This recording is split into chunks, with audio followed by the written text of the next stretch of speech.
বার্ধক্য তাদেরকে জেঁকে বসেছে, কারণ বয়স হয়ে গেছে। এবং বিএনপির নেতৃস্থানীয় উঁচু পর্যায়ের অনেক নেতার বয়সই ৮০ ছয় কিংবা ৮০-র ঊর্ধ্বে। তারা ভালো করে হাঁটতে পারেন না। এবং ইনারা যখন কথা বলেন আমার খুব মায়া হয়। দেওয়া হয়েছে না যে হবে না, যে সে যা ইচ্ছে তাই করবে, এটা কিন্তু হওয়া ঠিক না, তাই না? আর বাঙালি জাতির ইতিহাস তো আমরাও জানি, মুক্তিযুদ্ধ কিন্তু আমিও দেখেছি, মনেও আছে। সুতরাং আমরা কিন্তু জানি কিভাবে জবাব দিতে হয়। তো সেই জন্য আমি বলছি যে হ্যাঁ, উনি জাপানে গিয়েছেন, আজকে ফিরেছেন। আমি শুনেছি যে $1.06 বিলিয়ন নিয়ে এসছেন, মানে পাবেন। এটা জাপান গভর্নমেন্ট এটা প্রতিশ্রুতি দিয়েছেন এই টাকাটা আমাদেরকে দিবেন। তারপরে এখানে এমওইউ হয়েছে, এখানে মুস্তফা ভাই বলেছেন যে এটার আদৌ কোনো মূল্য নাই এবং এই নিয়ে বেশি মাথামাতি করলে মানুষ হাসবে। আসলে মেমোরেন্ডাম অফ আন্ডারস্ট্যান্ডিং এর খুব একটা নাই, জোর নাই। এটা কোনো অব্লিগেটরি বিষয় না। এটা একটা জেন্টলম্যান এগ্রিমেন্ট বলা চলে। তবে অনেক ক্ষেত্রে এটা রক্ষা করা হয়, অনেক ক্ষেত্রে এগুলো আর পরবর্তী সময়ে এগুলোর কোনো হদিস থাকে না। তবে এটা তো জিনিস, ইটস এ গুড স্টার্ট। যেহেতু $1.06 বিলিয়ন বাংলাদেশকে দেবে প্রতিশ্রুতি দিয়েছে জাপানিজ গভর্নমেন্ট, এক। নাম্বার টু, এখানে লাখ দেড়েক লোক যাবে জাপানে। জাপানে গেলে পয়সা করে পাওয়া যায়। এটা এটা একটা ভালো দিক। আমি অবশ্যই যেগুলো ভালো অবশ্যই আমি বলবো। আর আরেকটা জিনিস হলো এই যে এখানে এই জিনিসগুলো কিন্তু স্টার্ট হয়েছে ওনারা বলে। আরেকটা জিনিস হলো, যেমন মিডল ইস্টে আমাদের ট্রুপস নেওয়া হতো না, সেখানে হুম। সৈন্যবাহিনী for the hmm. Security of the members of the royal families. এটা পাকিস্তান একচেটিয়া এই বাজারটা ছিল, সেখানেও কিছু লোক ডক্টর ইউনূস ব্যবস্থা করেছেন আমাদের সৈন্যবাহিনী থেকে, তারা ওইখানে কাজ করছেন।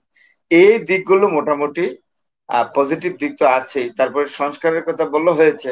এখন সংস্কার সম্পর্কিত বিষয়টা জানবেন সবচেয়ে ভালো এখানে মহসিন ভাই জানবেন, আমার শ্রদ্ধেয় শিক্ষক প্রফেসর ডক্টর কলিমুল্লাহ। তিনি খুব ভালো করে বলতে পারবেন। তবে আমি যতটুকু দেখেছি সংস্কার পরে বেশ কিছু জিনিস আছে যেগুলো ভালো হবে যদি ইমপ্লিমেন্ট করা যায়। এই দিকগুলো আছে। সময় খুব কম। এখানে একটা জিনিস সত্যি, আমি একটা জিনিস সাইকোলজিক্যালি বিচার করতে চাই।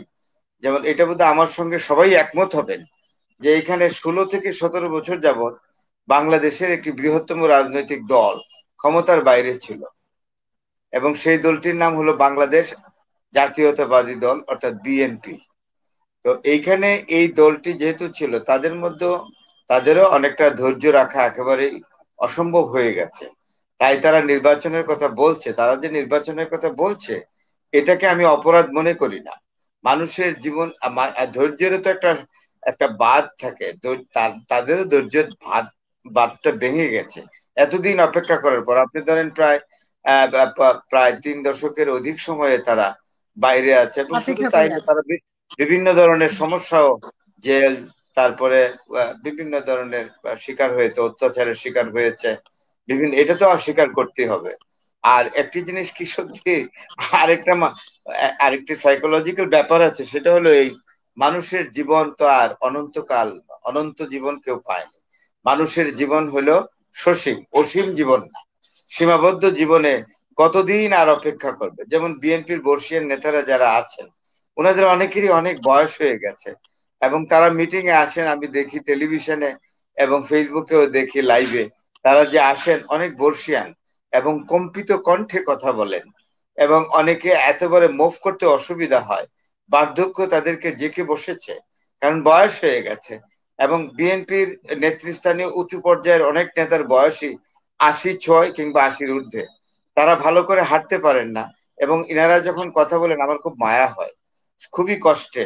তো এরপরেও যদি ডিলে হয় নির্বাচন, তারাই তাদের মনকে কি করে বোঝাবে, তাই না? এই এখন একটা দিক। তরুণদের জন্য উনি তো বলেছেন, জাপানে যেটা বলেছেন, তরুণদের জন্য, তরুণরা একটু শক্ত হওয়ার জন্য তরুণদের দল। না, তরুণরা তরুণরা তো উনি করবেই, বুড়াদেরকে তরুণরা দেখবেন, মানে বাংলাদেশ স্বাধীন। বয়স্কদেরকে দেখবেন না এখানে তরুণদের। এখানে আমাদের অ্যাডভোকেট মহসিন রশিদ ভাই আছেন, আমাদের মোস্তফা সরোয়ার ভাই আছেন। ওনারা একদম মুক্তিযুদ্ধ দেখেছেন ভালো মতো, এবং ওনারা দেখেছেন তরুণদের একটা শক্তি তো আছেই। কিন্তু তারুণ্যের শক্তিটা যদি পজিটিভলি ইউজ না হয়, তাহলে কিন্তু এটা সমস্যা হয়। যেমন এই যে শুনলাম মুখ ঢেকে মিটিং এ যাওয়া, উনি একজন অ্যাডভাইজারের, এটা তো শোভন না। তারপরে বিভিন্ন পর্যায়ে বিভিন্ন কথা কানে আসে, এই যে আমি বললাম না যে আমার কথা বলতে অসুবিধা, অনেক প্রশ্নের জবাব আমি দিতে পারি না। তবে এটা আমি বলবো যে রাজনৈতিক সরকার খুবই জরুরি। এটা যে যাই বলো, political government is necessary for getting the stability of the Republic. অন্যথায় আমরা সমস্যায় পড়বো, আরো সংকট ঘনীভূত হবে। আমি মনে করি খুবই ঘনীভূত হবে, অতটুক পর্যন্ত যাতে না যায়। এখানে আমার চেয়ে এই তিনজনই যারা আজকে সম্মানিত আলোচক আছেন আমার চেয়ে বর্ষিয়ান, আমার অভিজ্ঞতা আমার চেয়ে বেশি, পৃথিবী দেখেছেন আমার চেয়ে বেশি। আমি যতটুকুন দেখেছি, আমি 60 ঊর্ধ্ব মানুষ এখন অ্যাকচুয়ালি, এই যে আমি যতটুকুন দেখেছি এতেই তো আমি ফেড আপ।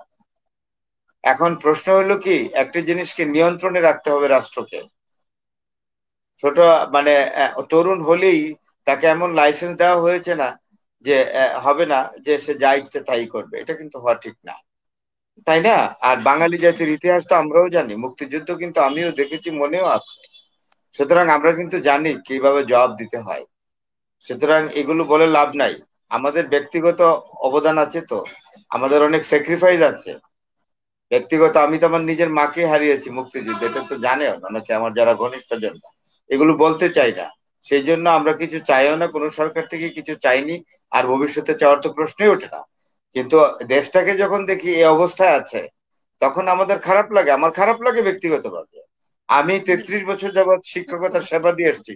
আমার পরম শ্রদ্ধেয় শিক্ষক প্রফেসর ডক্টর নাজমুল হাসান কালিমুল্লাহ স্যারকে যদি রাত্র 3টার সময় ডাক দেন, চলে যান। কত বড় কমিটমেন্ট! আমি যদি, আমার দৃঢ় বিশ্বাস যে রাত 3টায় যদি স্যারকে ফোন করে বলি স্যার আমি বিপদগ্রস্ত, স্যার বিন্দু মাত্র দেরি করবেন না। আমাদের একটা কমিটমেন্ট আছে, আমরা এই কমিটমেন্ট নিয়ে রিপাবলিকের সার্ভিস দিই। তারপরে যদি এই সমস্যাগুলো হয়, তাহলে আমরা ব্যথিত বোধ করি, কষ্ট পাই।